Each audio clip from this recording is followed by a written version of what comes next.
اسی طریقے سے آج کل کے حساب سے جب بچہ پیدا ہوتا ہے تو سب سے پہلا حکم یہ ہے کہ اس کے کان میں اذان دی جائے، لیکن چونکہ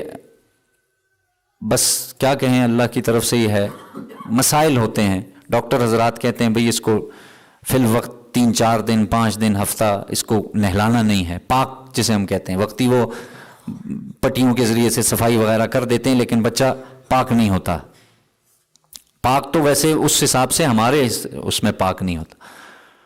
یعنی غسل جسے کہا جاتا ہے، تو وہ اس بچے کو نہیں کرایا تو آیا اذان غسل کے بعد دیں یا پیدائش کے بعد دیں؟ یہ ہے اصل سوال کہ جب بچہ پیدا ہو گیا تو حکم تو یہ ہے کہ سب سے پہلے اس کے کان میں اذان دی جائے،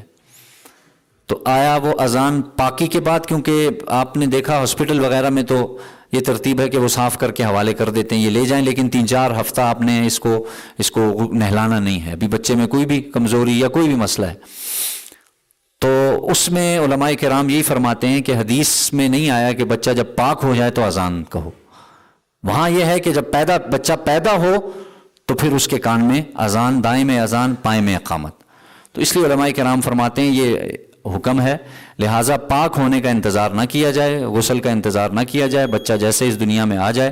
تو پھر اس کی ترتیب بنائی جائے، اس کو فوراً اس کے کان میں، دائیں کان میں اذان اور بائیں میں اقامت کہی جائے۔ پاکی اگر ہفتے بعد بھی ہے یا